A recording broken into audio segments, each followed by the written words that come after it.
안녕하세요. 20년 전의 선택으로 평생의 행복을 얻은 60대 남자입니다. 살면서 남에게 도움을 준다는 게 말처럼 쉬운 일이 아니죠. 지하철에서 남에게 자리를 양보하는 것도 혹시나 저 사람이 거절하면 무안해서 어떻게 하지? 아니면 내 도움을 기분 나빠하면 어쩌지? 하는 생각이 들 때가 있습니다.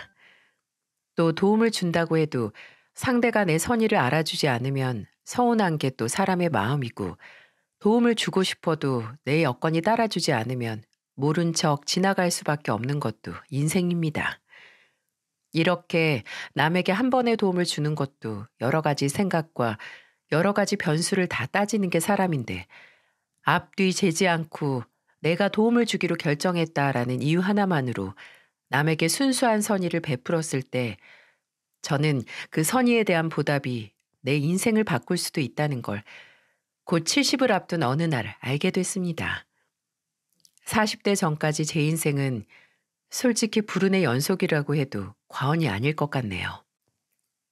30대 후반 시절, 저는 꽤 이름난 무역회사의 과장으로 일하고 있었어요. 부하 직원들의 신임을 받고 있는 평판이 좋고 든든한 상사라는 말도 들어봤고, 위에서는 간혹 유도리가 부족하다는 말을 듣기도 했죠. 저는 늘 상사들에게 딱딱하고 원리 원칙을 따진다는 핀잔을 듣는 것보다 부하 직원들에게 믿을 수 있는 몇 안 되는 상사라는 말을 듣는 것에 자부심을 느꼈습니다. 어쨌든 제가 일을 잘하고 있다고 위로 알랑방구를 끼는 것보다 아래로 손을 내밀어 직원들을 끌어주는 게 회사에서의 내 역할이라고 생각했으니까요. 하지만 회사 입장에서는 그게 아니었나 봅니다. 어느 날 회사 내에 불미스러운 소문이 돌았고, 거기 가담한 주동자가 저라는 억울한 말이 나왔어요. 저는 제 억울함을 표명하고 제가 그럴 일 없다 두둔하는 직원들도 있었지만, 회사는 제게 권고사직을 권했죠. 지금 나간다면 지금까지 일한 노고를 생각해서 퇴직금을 두둑이 챙겨주겠다고요. 밤잠을 못 이룰 정도로 억울하고 분했지만, 그때는 뭐 지금처럼 노동자의 인권이라는 게 조금이라도 보장이 되거나 뉴스에 제 심정을 토로해서 기사화할 방법이 없었습니다. 부당해고와 명예훼손으로 고소를 해봤자 제 퇴직금만 탈탈 털릴 거라는 얘기를 들었죠. 그래, 내가 더럽고 치사해서 나간다라는 마음으로 저는 10여 년을 다니던 회사를 그만두고 나왔습니다. 그리고 40을 앞둔 나이에 다시 구직 활동을 시작했죠. 호기롭게 명예를 택하고 그만뒀긴 했지만 참 사람 일이 마음만큼 되지 않더라고요. 식당도 몇 개 내어보고 가게도 차려봤지만 어떻게 하는 족족 적자만 나고 자리를 잡을 수 없는 겁니다. 점점 모아놨던 돈과 퇴직금은 야금야금 줄어들고 있었고, 그나마 치킨집을 차렸을 때는 좀 장사가 되나 했는데, 이건 또 본사랑 의견이 충돌해서 접게 됐어요. 당장 제게는 절 언제나 믿어주고 응원해주는 아내와 반짝반짝 빛나는 딸이 둘 있는데, 정말 벼랑 끝에 서 있는 기분이었습니다. 하루에 불면증으로 3시간씩 자는데도 수중에 남는 돈이 없는 거예요. 어떻게든 내 가족은 먹여 살려야 하니 제가 그때 건설 노가다를 하고 있었는데, 거기서 만난 인부 한 명이 그러는 거예요. 예전에 식당을 해봤고 자금이 남았으면 여기서 한밭집을 해보라고요. 한밭집이 전국 건설 현장을 돌면서 건설 기간 동안 컨테이너 박스에서 장사를 하는 거라 한 곳에 정착을 할 수 없고, 직원들 데리고 다니는 것도 여간 손이 가는 일이 아니어서 힘들긴 할 테지만, 생각만 있다면 본인이 아는 사람을 연결시켜 주겠다고 하는 게 아니겠어요? 그날 밤 저는 아내와 몇 시간 동안 상의를 했습니다. 계속 일용직을 전전할 수도 없고, 그래도 해봤던 일을 하는 게 낫지 않겠냐. 작은 기회라도 내 앞에 온 건 이유가 있을 거니까 한번 잡아보자고 아내를 설득했죠. 그때 저는 이번 일까지 말아먹으면 앞으로 제게 내일은 없다고 생각했습니다. 더 이상 물러날 곳이 없으니 어떻게든 성공을 해야 한다고요. 그리고 그런 제 다짐이 헛되지 않았어요. 아내와 함께 건설 현장을 돌며 컨테이너 박스 안에서 식당을 열어 장사를 시작하고 손맛 좋은 이모님들을 수십 번에 걸쳐 면접을 본 후 직원들을 뽑았어요. 다행히 공사장 한밭집이라서 손님들의 수가 줄어들거나 장사가 안 되는 날이 없더라고요. 물론 공사장 모래바람을 맞을 때도 있고 컨테이너 박스라는 열악한 환경이긴 했지만 저는 그렇게 안정적으로 장사가 되는 것만으로도 감지덕지였습니다. 그래도 인부들이 질려서 다른 식당을 찾지 않을까 노심초사해서 밤마다 아내와 컨테이너 박스 안에서 불 켜놓고 새로운 반찬을 연구하고 만들어 몇 번씩 맛을 보면서 어떻게든 한밭집이라고 할지라도 인부들 사이에서의 맛집이라고 소문이 나서 발길을 끊을 수 없는 그런 식당으로 만들기 위해 노력을 했어요. 그런 노력이 헛되지 않고 오는 인부들마다 저번에 밑반찬으로 나왔던 양념게장은 언제 또 하냐, 어묵볶음이 맛있다고 양념 만드는 방법을 알려달라고 하고 몇몇 인부들은 아예 먹고 싶은 반찬을 가게 벽에 설치된 화이트보드에 적고 가기도 했죠. 나중에는 아침, 점심, 저녁을 저희 식당에서 다 해결하는 인부들도 늘어갔으니 새벽에 일어나 새벽에 잠이 들어도 힘든 줄 모르고 일할 수 있었습니다.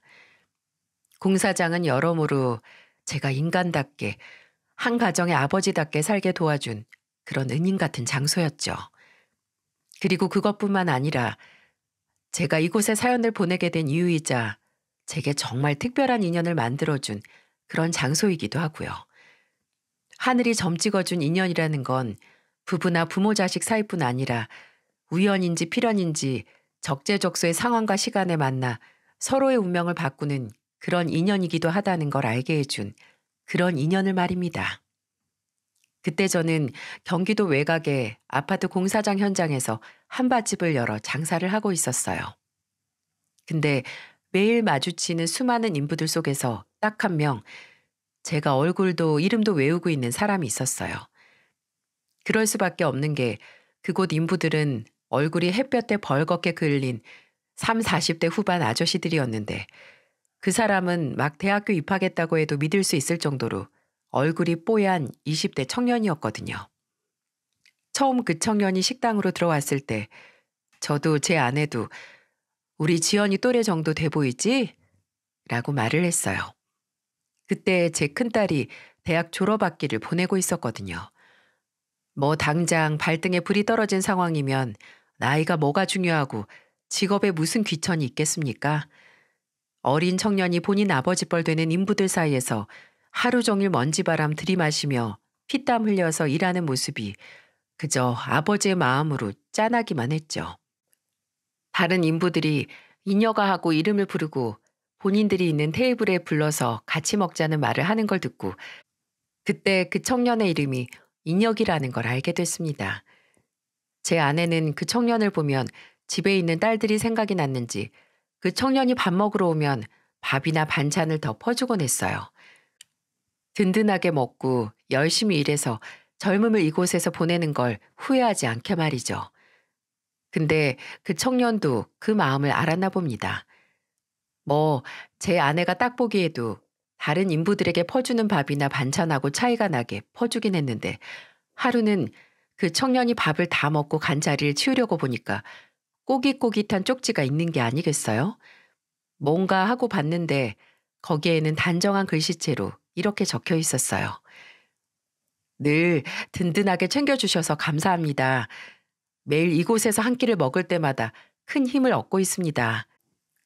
그 쪽지를 읽은 저도 아내도 고작 밥이나 반찬 조금 더 챙겨줬을 뿐인데 이렇게 감사 인사를 한 청년에게 뭔가 더 심적으로 연결고리가 생긴 것 같은 그런 느낌을 받았습니다. 그 이후로는 저도 아내도 그 숫기 없는 청년이 식당에 올 때마다 한마디라도 더 걸곤 했죠. 그러다가 사건이 터졌어요. 저는 전혀 상상도 못했던 이면을 마주했고 제 인생까지 바뀌게 됐습니다. 날이 흐린 어느 날 아침부터 안개가 좀 끼더니 전국 곳곳에 비가 내린다는 말이 들렸는데 공사장이 있는 지역에는 오전에 잠깐 부슬비가 오고 말았거든요. 초저녁이 되고 인부들도 하나둘 현장을 빠져나와 퇴근하는 모습이 식당 안에서 보이기 시작했어요. 오늘도 하루가 이렇게 가는구나 하고 저는 나와서 담배 한 개비를 입에 물었죠. 근데 그때 저는 아직도 그때 주변의 술렁임을 잊을 수가 없습니다. 저 멀리서 저거 누구야? 가서 내려오라고 해! 라는 목소리가 들렸고, 누구야? 누구? 왜 저기 있어? 라고 하는 의아한 목소리와 하나둘 늘어나는 웅성거림 속에서 제 귀에 꽂힌 건 바로 제 인혁이 아니야? 인혁아, 너 왜 거기 있어? 빨리 내려와! 라는 고함 소리였습니다. 인혁, 그 청년의 이름이었죠.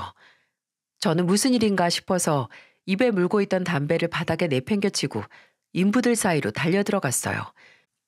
인부들은 모두 공사장 건물 위쪽을 보고 손가락질을 하고 고함을 지르고 있었는데 그 무수한 손가락들을 눈으로 따라가 보니까 건물 5층 정도 되는 높이에 어떤 사람이 난간을 붙들고 있는 게 아니겠어요? 네, 맞습니다.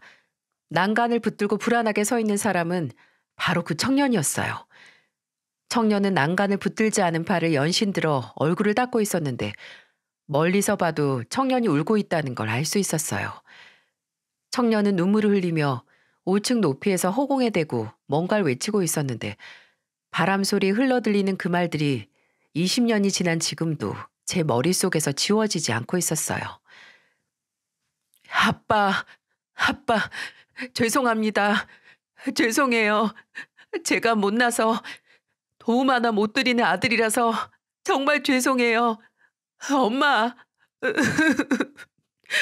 엄마, 제가 정말 죄송해요. 근데 저 아빠 이렇게 혼자 보낼 수 없어요. 이후에도 울부짖듯 무슨 말을 했는데 워낙 거리가 있고 바람도 많이 불어서 잘 들리지 않았지만 당장 저 청년에게 가야겠다는 생각이 들더라고요. 주변에서 쟤 저러다 떨어지는 거 아니야? 누가 올라가 봐 라는 소리가 들렸고 저는 다른 생각을 할 새 없이 어느새 그 건물 안으로 들어가 5층이 되는 높이를 계단을 2개씩 오르며 올라갔습니다. 어느새 5층에 다다랐고 저 멀리서 이제는 아예 난간 밖으로 나가기 위해 다리를 하나 걸치고 있는 청년의 뒷모습을 향해 외쳤습니다. 인혁아! 제 외침을 들은 청년이 난간을 붙든 상태에서 뒤돌아 저를 발견했어요. 청년은 아무 말도 없이 세상 다 산 그 지친 얼굴로 가만히 저를 바라만 봤죠. 저는 한 발자국 또 한 발자국 천천히 청년 쪽으로 다가가며 어떻게든 청년을 붙잡기 위해 무슨 말이든 던지기 시작했어요. 인혁아, 너 여기서 뭐해? 얼른 이쪽으로 와. 저 이제 그쪽으로 못 가요. 저는 이제 살 가치도 이유도 없다고요. 그러니까 가세요. 저 같은 놈한테 신경 쓰지 말고 가시라고요. 신경을 어떻게 안 써? 너 우리 집에서 밥 먹은 날이 얼마나 되니? 우리 집 안사람이 지은 밥에 만든 반찬, 내가 가져다 준 밥 먹고 땀 흘려 일한 날이 다 합쳐봐라. 내가 신경 끄고 지나갈 수 있나? 일단 이 상태로는 뭐든 안 돼. 그러니까 인혁아, 나쁜 생각하지 말고 일단 이쪽으로 넘어와. 넘어와서 아저씨랑 얘기하자. 내가 다 들어줄게. 그러니까 저는 그럴 필요도 없는 놈이라니까요. 네가 왜 그럴 필요가 없어. 이렇게 누구보다 열심히 사는데. 저 때문에 우리 아버지가 죽었다고요. 저 같은 것 때문에 우리 아버지가 돌아가셔서 저는 더 이상 살아갈 이유도 가치도 없어요. 그 순간 목구멍이 턱 하고 막히는 기분이 들었습니다. 순간 알지도 못하는 집안일에 가따부타 말을 대면 청년을 저 밖으로 떠미는 꼴이 될까 걱정이 돼서 쉽게 말을 꺼낼 수도 없었어요. 그래도 일단 사람을 살려야 했기에 청년과 같은 나이의 딸을 가진 아버지 입장에서 말을 해서 청년을 붙잡았습니다. 모르는 소리 하지 마. 그래, 인혁이 네가 이렇게 나쁜 마음 먹고 네 아버지 뒤따라간다고 치자. 네 아버지가 그런 널 보고 잘 왔다 환영해 주실 것 같아? 너를 그렇게 만든 본인의 죽음을 자신의 잘못이라고 생각하게 만들었다는 생각에 제대로 눈도 못 감으실 거다. 세상 어느 부모가 자식한테 그 죄책감을 주고 가고 싶겠어. 아버지한테 살아생전 도움이 되지 못해서 효도를 못해서 죄송하다고? 부모한테는 자식이 지 인생 알아서 잘 사는 게 그게 효도야. 부모 인생 책임지는 자식이 효녀 효자라고 생각하는 부모 없어. 너 여기서 떨어져서 네 인생 종지부 찍으면 그거야말로 자식 위에 살다가 돌아가신 네 아버지 가슴에 대목 박는 거야. 그러니까 이녀가 부탁이다. 제발, 제발 다른 생각하지 말고 이쪽으로 와. 어? 아저씨가 부탁한다. 저는 한참을 시간을 끌었습니다. 어떻게든 삶과 죽음의 경계선에서 아슬하게 걸쳐있는 청년을 붙들고 있어야 했어요. 제가 말을 할수록 청년의 울음소리는 점점 커졌고 다행히 건물 벽면에 설치된 그걸 리프트라고 하나요? 아무튼 크레인인지 리프트인지를 타고 5층까지 와서 난간에 거의 매달려 있다시피 한 청년을 붙들어 잡아 목숨을 구할 수 있었습니다. 사람들의 구조를 받고 땅으로 내려온 청년에게 같이 일하는 인부들은 안도의 말과 질타와 침묵의 응원을 보냈고 저는 그런 청년을 데리고 제 식당으로 갔습니다. 청년을 앉히고 물 한 잔을 주고 맞은편에 앉아서 가만히 오는 청년을 기다렸어요. 그리고 말했죠. 아저씨가 말했지. 내려가면 다 들어준다고. 하고 싶은 말이 있으면 쏟아내고 싶은 얘기가 있으면 여기가 대나무 숲이다 생각하고 다 말해봐. 몇 시간 며칠이 걸려도 내가 다 들어줄 테니까. 청년은 저를 한번 보고 다시 고개를 숙여 한참을 울다가 입을 열어 천천히 본인의 이야기를 하기 시작했어요. 그리고 그 과정에서 저는 왜 제가 이상하게 그 청년에게 눈길이 가고 마음이 갔는지 알 수 있게 됐고요. 청년은 그 당시 로스쿨에 다니는 학생이었는데 가정 형편이 넉넉지 않아 어머니는 건물 청소를 하시고 아버지께서는 하수구 공사하는 일을 하신다고 하더군요. 평생 정말 쉬는 날 없이 일만 하신 분들인데 집에는 늘 돈이 부족해 냉장고는 텅텅 비고 한겨울에는 바닥이 얼음장같이 차가워도 어떻게든 외동아들이 하고 싶은 걸 할 수 있게 도와주시려고 최선을 다하셨고요. 저희 아빠, 제가 중학교, 고등학교 다닐 때도 시험 공부하면 같이 밤새워 주시던 그런 분이에요. 그 밤에 혼자 공부하면 얼마나 쓸쓸하냐며 거실에서 가만히 제 방에서 들리는 책장 넘기는 소리, 연필 소리 듣다가 소리가 멈추면 가만히 방에 오셔서 집중 안 되냐고 배고프면 아빠랑 라면이나 끓여 먹자고 하시고 어떤 순간에라도 제가 혼자가 아니라는 걸 늘 알려주시고 싶어 하셨어요. 아빠도 엄마도 본인들이 못했다고 저까지 못하고 살 필요 없다고 빚을 내더라도 도와줄 테니까 저는 뭐든 하고 싶은 길을 찾아서 가라고 하셨는데 근데 어떻게 부모님이 밖에서 청소하고 하수구 그 지하 바닥에서 위험 다 감수해서 버는 돈 받으면서 마음 편히 공부를 할 수 있겠어요. 1년 학비만 1,000만 원이 넘는데. 그래서 졸업 1년 앞두고 로스쿨 휴학해서 여기서 일하면서 제 학비랑 생활비, 자취방 월세 충당하고 남은 돈 그거 조금 부모님께 생활비로 보내드리고 있었어요. 저도 진짜 제 자신이 한심한 게 고작 내 학비, 내 생활비 내가 벌고 생활비도 보낸다는 생각에 나는 할 만큼 하고 있다고 마음 한구석으로는 그렇게 생각하고 있었어요. 그게 당연한 건데. 근데 아까 작업 마무리 지을 때쯤 엄마한테 전화가 왔는데 청년은 말을 하다가 다시 어깨를 떨며 울기 시작했습니다. 눈물에 척척하게 젖은 목소리로 더듬더듬 말하는데 그날 오후 청년의 아버지가 하수구 공사 작업을 하는 지역에 국지성 호우주의보가 내려져 폭우가 쏟아졌고 작업 중 폭우로 인해 토사가 무너져서 공사 중이던 인부 2명이 매몰됐고 끝내 살아서 나오지 못했다고. 그리고 그 인부 중에 한 사람이 청년의 아버지이고 청년은 퇴근 직전에 어머니에게 아버지의 부고를 전해들은 겁니다. 저는 그 얘기를 듣자마자 펄쩍 뛰며 일어났죠. 당연히 청년의 아버지가 그날 당일이 아니라 그 전에 돌아가셨다고 생각을 했었거든요. 저는 그런 연락을 듣고 여기서 대체 뭐 하는 거냐고 당장 아버지가 계시는 곳으로 가자고 청년을 일으켰는데 도저히 아버지 얼굴 볼 용기가 안 난다고 하더군요. 본인에게 더 나은 삶을 주기 위해 비가 오는 날에도 일하시다가 그렇게 떠나신 게 본인의 탓 같아서 죄송하고 또 죄송해서 말입니다. 저는 참지 못하고 그런 청년의 등짝을 촥 하고 때리고 말했어요. 용기가 없다고 아버지한테 마지막 인사도 안 할 거야?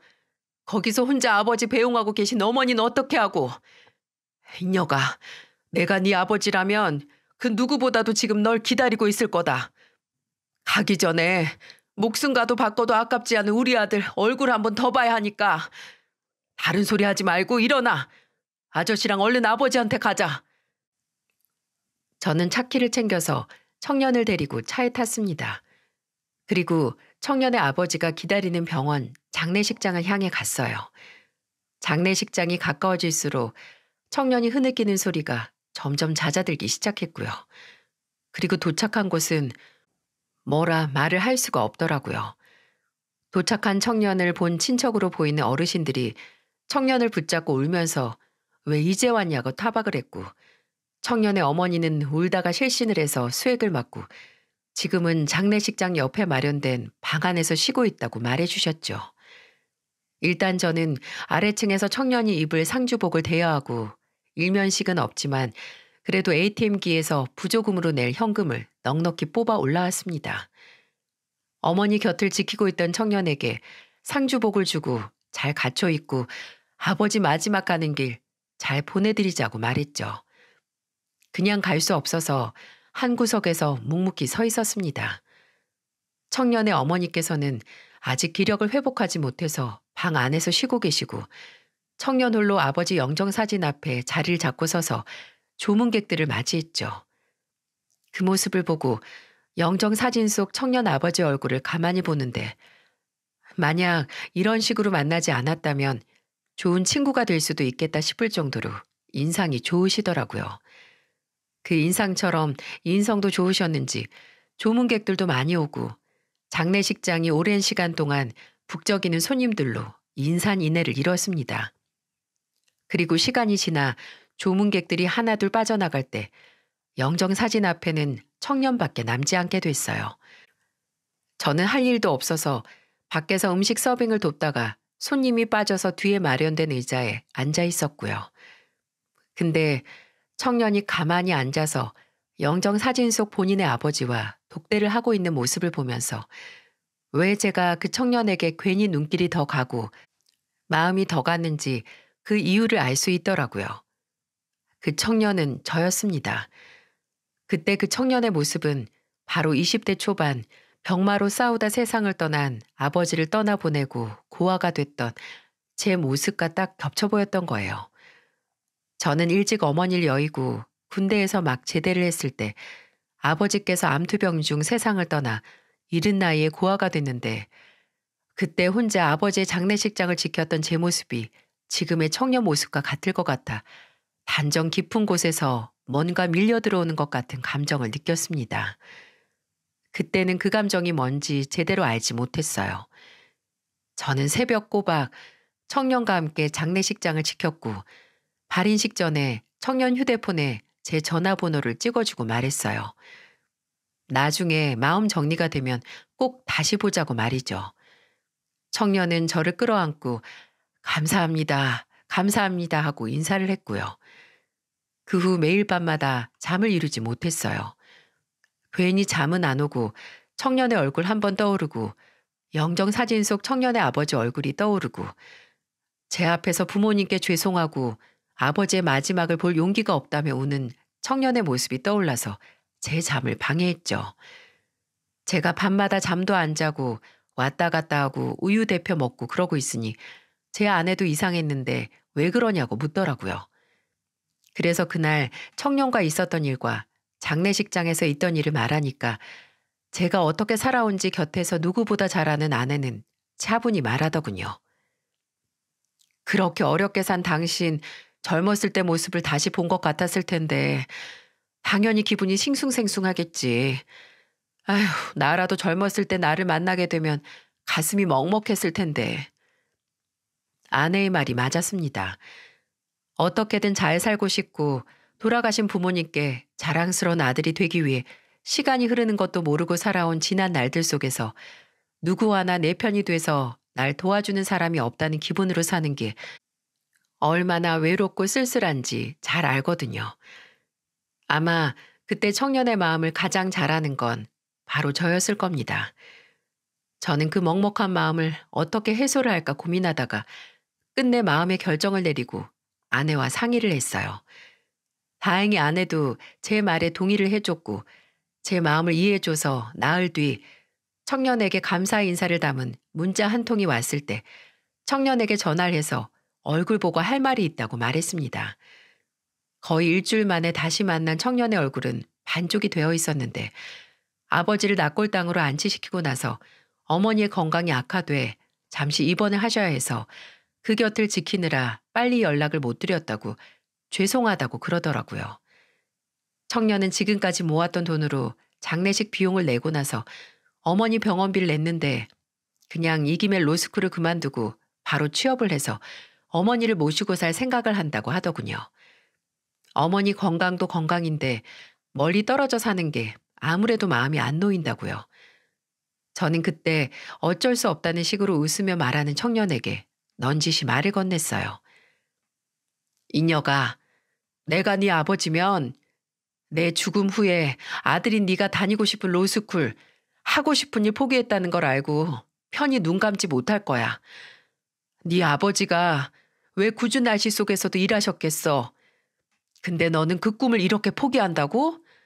너는 지금 그 선택이 최선이라고 생각할 수도 있지만 그러지 말고 이녀가 아저씨가 도와줄 테니까 그 꿈 포기하지 마. 아저씨가 떠난 네 아버지 몫까지 네 꿈을 응원해 줄게. 저는 의아한 표정을 짓는 청년에게 남은 학기 로스쿨 학비를 내주겠다고 말했어요. 그리고 시험에 붙기까지 드는 비용도 다 지원해 주겠다고요. 당연히 청년은 당황해했죠. 저도 그런 선택을 하기까지 수십, 수백 번을 고민했으니까요. 근데 아무래도 그래야겠다는 생각만 들더군요. 나와 내 가족의 현재 그리고 미래를 책임질 돈을 제외하고도 돈이 남는데 그 남는 돈을 당장 아버지를 여의고 남은 어머니를 부양하기 위해 꿈을 포기하는 청년을 위해 쓰는 게 무슨 대수겠어요? 그 돈 품고 무덤에 들어갈 것도 아니고요. 돈 잘 버는 유명 인사들은 불특정 다수를 위해서 수십억을 쓰는데 저도 남는 돈 가족이 허락하는 한에서 제 마음이 가는 대로 쓰고 싶었습니다. 예상은 했지만 청년은 당연히 극구 거절을 했죠. 이미 받을 만큼 도움을 받고 심지어 제게 목숨까지 빚을 졌는데 뭘 더 받을 수 없다고요. 도움받은 걸 갚지도 못했는데 여기서 더 받는 건 안 된다고 아주 학을 떼며 마다했어요. 근데 저는 그런 청년에게 그럼 도움받은 김에 더 받으라고 말했어요. 그리고 나중에 받은 만큼 여유가 생기면 또 그 도움이 필요한 사람에게 갚으라고 말했고요. 내가 인혁이 네 나이 때는 정말 부모님의 빈자리에 힘이 컸어. 그래도 돌아가 안겨 기댈 수 있는 부모님이 있는 것만으로도 살아갈 수 있는 힘을 얻을 수 있었는데 물론 어머니가 계시지만 아버지 빈자리를 그 어떤 걸로도 메꿀 수 없을 거다. 나는 힘들 때마다 항상 누가 와서 그 빈자리 좀 채워줬으면 제발 누가 나 좀 도와줬으면 기도하는 밤도 있었는데 하늘이 그때는 내 기도를 무시하더니 이제 와서 나를 돕고 싶었나 보다. 그때 나랑 같은 처진 너를 만나게 해줘서 너한테 평생 살면서 서러웠던 마음 달래라고. 이녀가 난 지금 널 돕는 게 아니라 예전의 나를 그리고 나처럼 자식의 행복을 최우선으로 생각했던 네 아버지를 돕는 거야. 그러니까 이 인연 그냥 흘려보내지 말고 도움받을 건 도움받고 살자.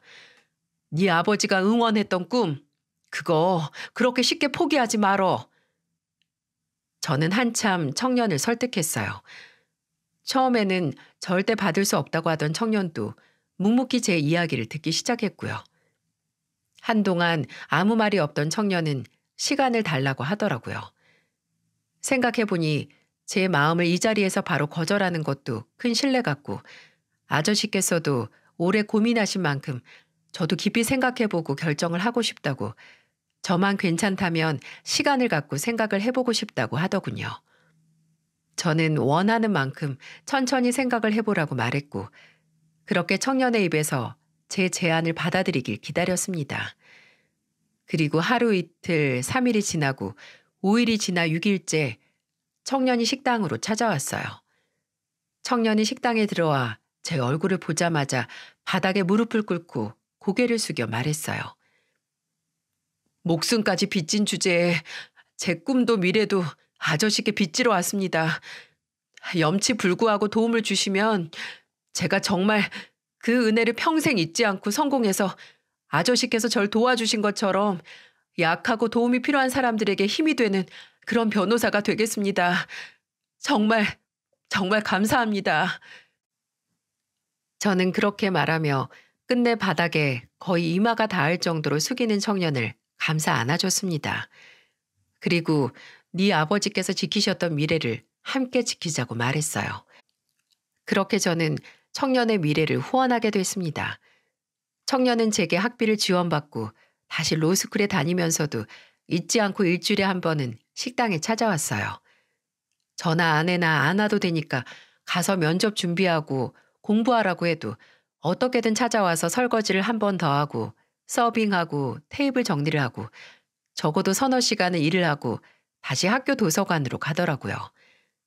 학비 말고도 생활비도 어떻게 도와주려고 했는데 청년은 그것까지 받으면 정말 하늘에 계신 아버지께서 염치 없는 놈이라고 부끄러워하실 거라며 이전에 공사장에서 모은 돈으로 생활해도 충분하니까 걱정 말라고 하더군요.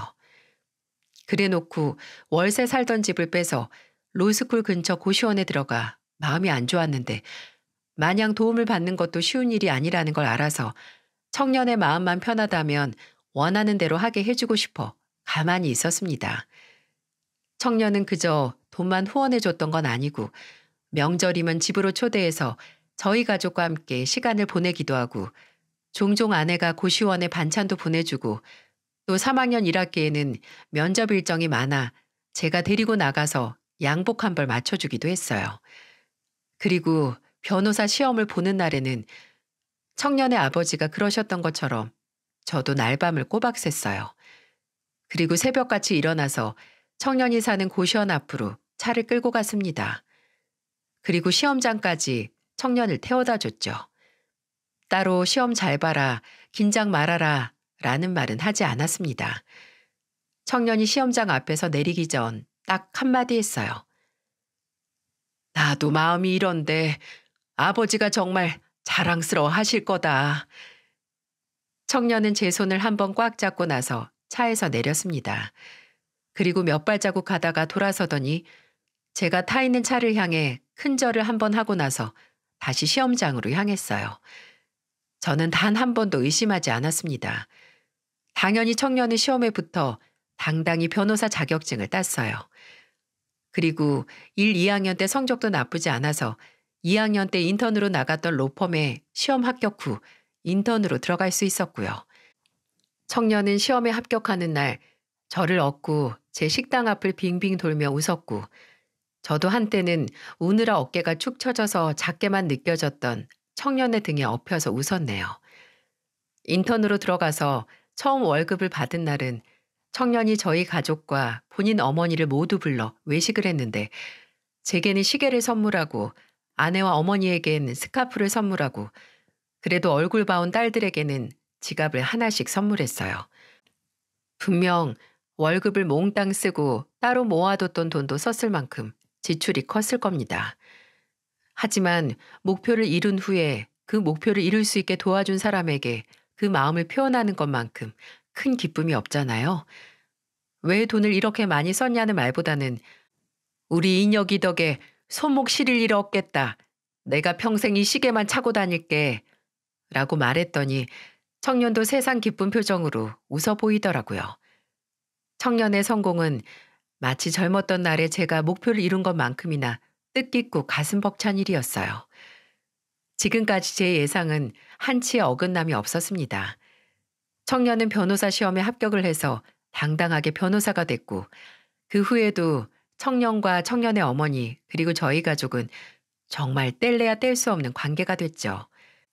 청년이 로펌 인턴 수습 기간을 지나고 있을 때 저는 한밭집을 접고 서울의 한식 뷔페를 열었는데 그때 청년의 어머니가 일자리를 찾는다는 얘기를 듣고 제 식당에 일할 수 있게 자리를 만들어 드리기도 했어요. 다행히 사시는 동네와 멀지 않았고 일도 힘들지 않아서 꽤 편하게 일하실 수 있었고요.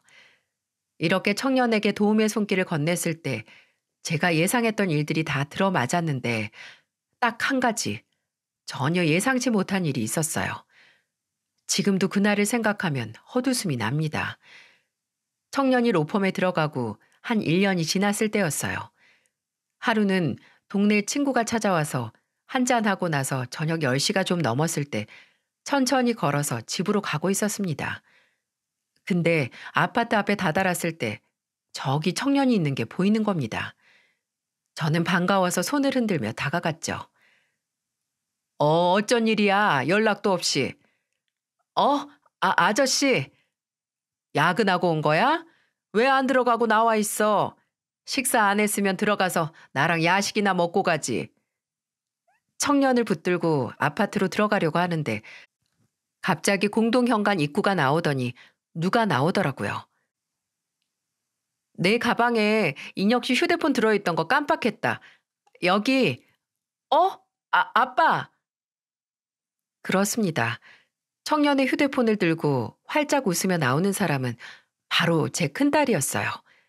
큰딸은 청년과 동갑이었는데 그 당시 유명 스포츠 브랜드 회사에 마케팅 담당자로 근무하고 있었어요. 근데 제 큰딸과 청년이 왜 저리 다정하게 서로를 바라보고 또 제 앞에서 생선 물고 가다가 걸린 고양이 마냥 당황해하는 걸까요? 이건 미처 예상도 못했습니다. 분명 청년을 후원해주는 동안 저희 집에도 자주 오고 또 청년이 식당 일을 도와주러 오면 마찬가지로 주방 일을 도와주기 위해 주말에 온 큰딸과 몇 번 마주쳤거든요. 그래도 그냥 얼굴만 아는 사이라고 생각을 했는데 그 일이 있기 몇 달 전 아내가 제게 넌지시 지연이와 인혁이가 많이 친해진 것 같다고 개인적으로 연락도 하는 것 같다고 했을 때 어느 정도 이런 상황을 예상을 해야 했습니다. 저는 그 자리에서 잠깐 멍하니 있다가 허허하고 헛웃음을 내고 집으로 들어갔습니다. 나중에 들어온 딸은 제게 말하려고 했는데 타이밍을 잊었다고, 근데 진지하게 만난 지 반년도 안 됐다고 말하더군요. 또 다음 날 청년은 아예 집으로 찾아와서 제게 무릎까지 꿇고 결연한 표정으로 말했습니다. 은혜도 모르고 따님까지 데려가려고 해서 죄송하다고. 근데 그냥 그런 마음으로 만나는 게 아니고 정말 지연이를 사랑해서 만나는 거라고 믿어달라고 하더라고요. 물론 제가 지금까지 제 딸 남자친구들을 영 마음에 안 들어하긴 했습니다. 영 시원치 않으면 아예 쳐다도 안 받고 웬만해서는 마음에 차지도 않았어요. 물론 예상도 못했던 상황에 당황한 건 사실이지만 그래도 저는 제 딸을 믿고 또 청년도 그냥저냥한 인성과 내실을 가진 사람이 아니라는 걸 알기에 그저 축하한다고 잘 만나라는 말만 해줬습니다. 그렇게 둘이서 2년 정도 연애를 하다 3년 전에 결혼식을 올렸죠. 이미 청년은 큰딸과 결혼하기 전부터 제 가족이나 다름없었기에 새삼스러울 것도 없었지만 그래도 뭔가 기분이 묘하더라고요. 인연이라는 게 뭔지 운명이 뭔지 하는 생각도 들기도 했고요. 청년은 항상 저와 만나게 된 인연에 감사드린다고 꼭 살면서 그 인연으로 얻은 은혜를 갚겠다는 말을 했는데 그 마음은 결혼 전도 후도 달라지지 않았어요. 이건 청년이 큰딸과 결혼하기 전 있었던 일인데 제 작은 딸이 비염으로 코 수술을 한 적이 있었어요. 살짝 매부리처럼 솟은 콧등을 깎는 수술이었는데 그 수술 과정에서 의료사고가 났고 작은 딸은 코에서부터 인중까지 큰 상처를 입게 됐습니다. 아니 딸의 얼굴에 흉터라니 가슴이 찢어지고 머리가 끓어오를 만큼 화가 났죠. 당장 이걸 어떻게 해야 하나 했는데 그때 변호사인 청년이 나섰습니다. 청년은 의료사고를 병원의 업무상 과실치사로 고소를 진행했습니다.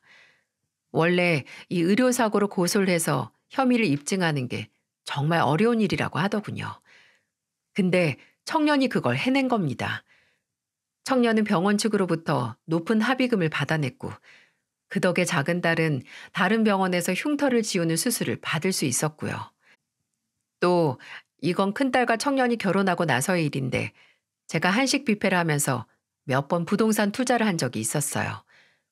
몇 번 했어도 소규모의 투자였는데 지인이 믿을 만한 정보라고 그렇게 저를 구슬려서 평생 처음 큰 돈으로 투자를 해봤어요. 근데 믿는 도끼의 발등이 아니라 아주 안중을 찍었습니다.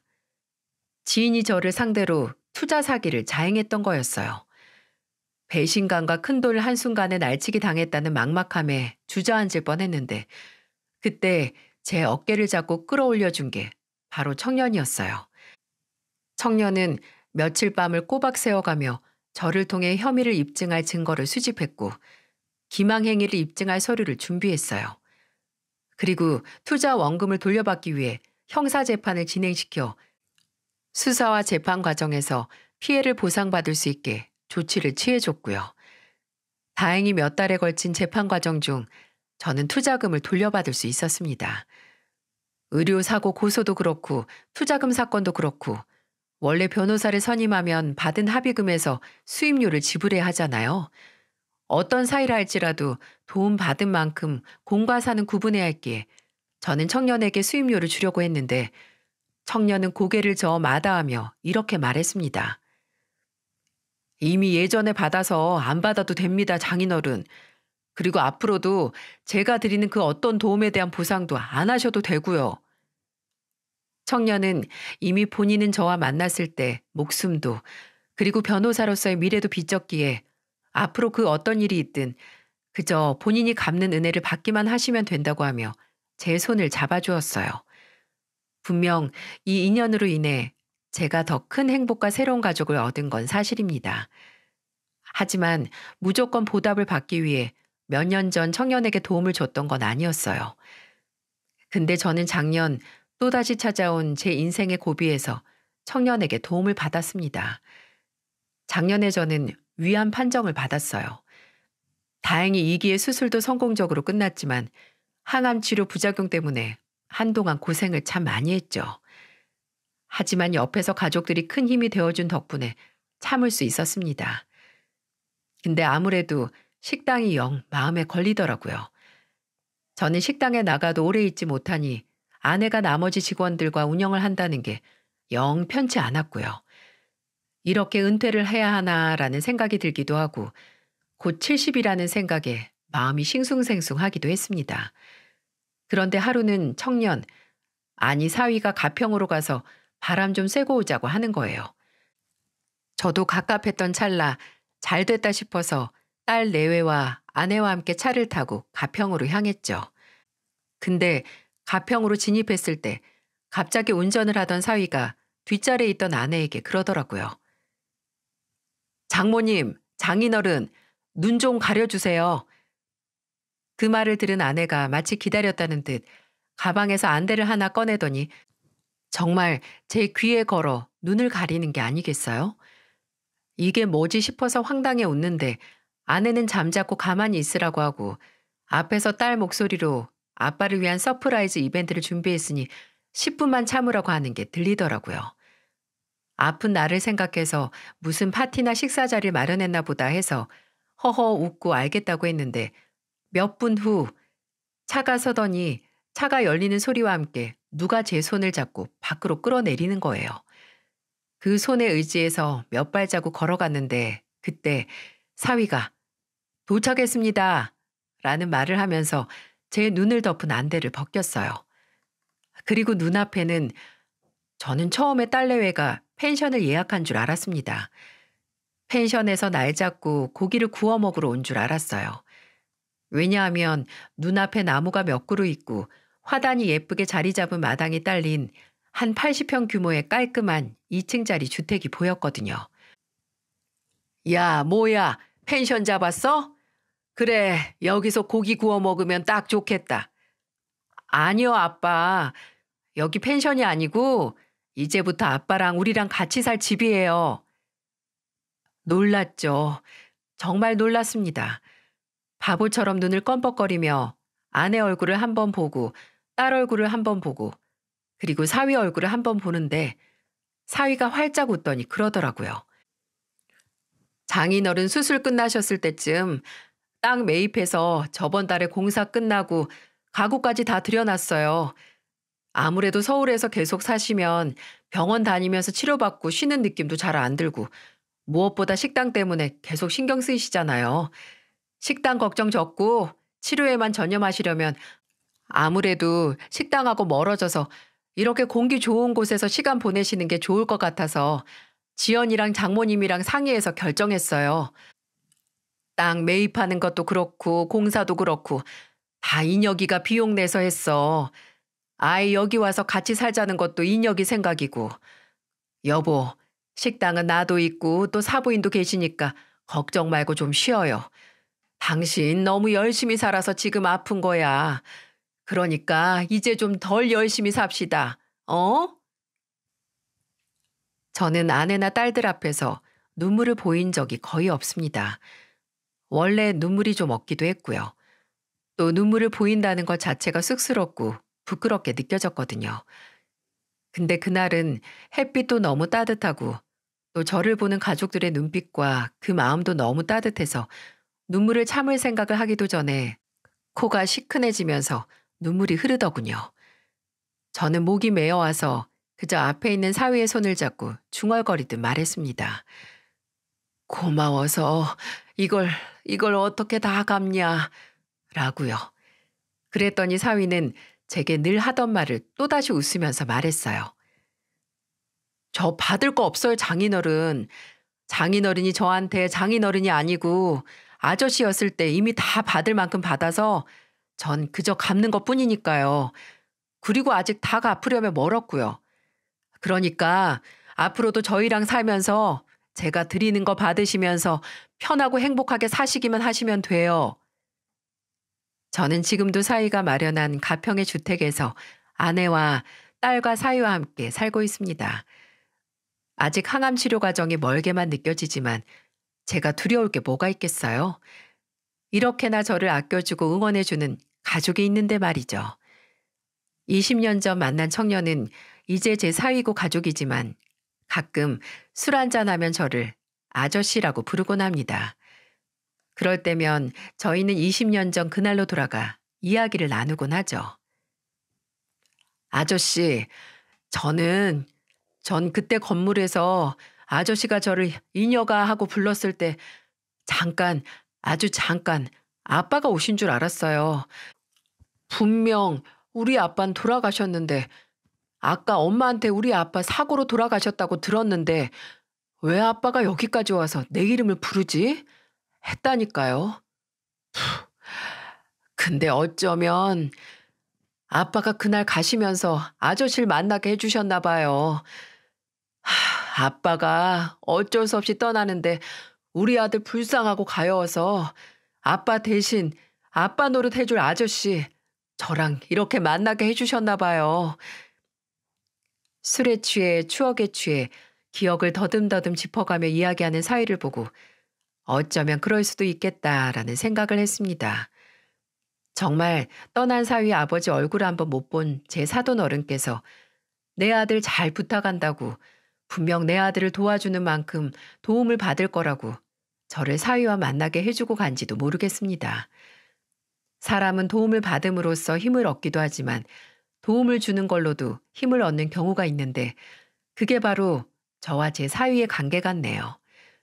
분명 저는 사위의 인생이 바뀔 수 있게 도움을 줬지만 그만큼 제 인생도 사위로 인해 바뀌었으니 말이죠. 인생이라는 게 이렇습니다. 우연처럼 시작된 만남도 어느 순간 내 운명에 있어서 없어서는 안 되는 존재가 되기도 하니까요. 20여 년에 걸친 제 이야기가 사연튜브에 소개가 되면 저는 가족들과 함께 들을 예정입니다.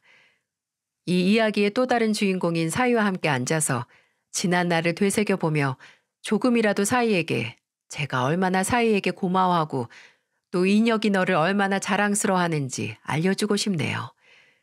원래 가족끼리 더 마음을 표현하는 데 있어 인색해진다고 합니다. 곁에 있는 게 너무 당연한 만큼 어색하고 쑥스러우니까요. 오늘 저는 용기를 내 사연 튜브를 통해 가족에게 고맙다는 말과 사랑한다는 말을 하고 싶습니다. 아내와 딸들과 사이가 있었기에 제 인생이 완성됐고 또 그 어떤 어려움이 와도 이겨낼 수 있다고 말이죠. 부디 이 이야기를 듣는 여러분께서도 한동안 하지 않았던 고맙다, 사랑한다, 네 덕에 산다는 말을 가족에게 꼭 해보시길 바랍니다. 모두 건강하시고 늘 행복한 일만 가정에 가득하시길 바랍니다.